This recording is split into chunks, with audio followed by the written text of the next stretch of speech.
একটি মাত্র ডিম দিয়ে এমন সুস্বাদু মজাদার ভাজি রেসিপি রান্না করা হলে পরিবার সদস্যরা শুধু খাবেই না, হাত চেটেপুটে নিমিষেই শেষ করে ফেলবে।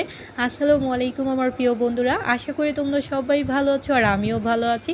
আর আমার আজকের ভিডিওর মাধ্যমে বন্ধুদের সাথে শেয়ার করতে চলে আসলাম ডিম দিয়ে অসাধারণ মিষ্টি কুমড়ো ভাজির রেসিপি।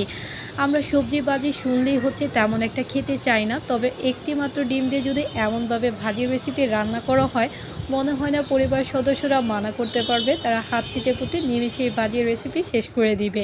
এখানে হচ্ছে ভাজিটা রান্না করার জন্য কড়াইতে হচ্ছে সয়াবিন তেল অ্যাড করে দিলাম। আর তেলটা ভালো মতো গরম হয়ে আসলে এখানে একটার মতো পেঁয়াজ কুচি আর সাথে বেশি করে হচ্ছে কাঁচামরিচ দিয়ে দিলাম। এতে ভাজির রেসিপিটা খেতে স্পাইসি হবে আর খেতে দারুণ লাগবে।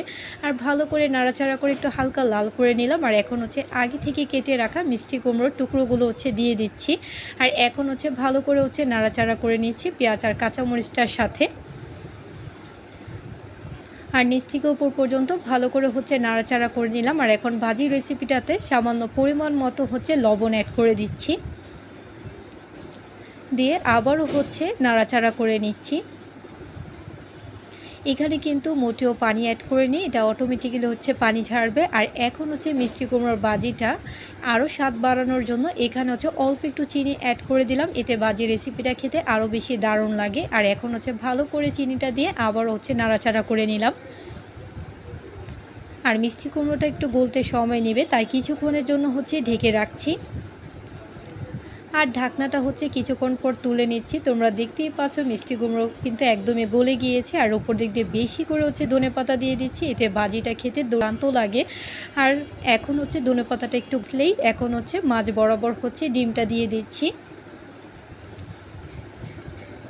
আর ডিম তো ছোট বড় সবাই খেতে পছন্দ করে। আর ডিম দিয়ে যদি এমন একটি মজাদার ভাজি রেসিপি রান্না করা হয়, এখন হচ্ছে ডিমটা একটু হয়ে আসলে তারপর হচ্ছে নাড়াচাড়া করে নিতে হবে। তোমরা দেখতেই পাচ্ছ ডিমটা সুন্দর মতো আস্তে আস্তে থাকবে আর ভাজিটা খেতে কিন্তু দারুণ লাগবে। একদমই কিন্তু কমপ্লিট হয়ে গিয়েছে খুবই ইজি ওয়েতে আর কম উপকরণে। আশা করি আমার বন্ধুদের কাছে ভালো লেগেছে। আর এমন অল্প উপকরণে ভিডিও পেতে অবশ্যই কিন্তু লাইক কমেন্ট শেয়ার করতে ভুলবে না আর পাশে থাকবে। দেখা হবে নেক্সট ভিডিওতে। আজকে এ পর্যন্ত। Thanks for watching my video. Allah Hafiz.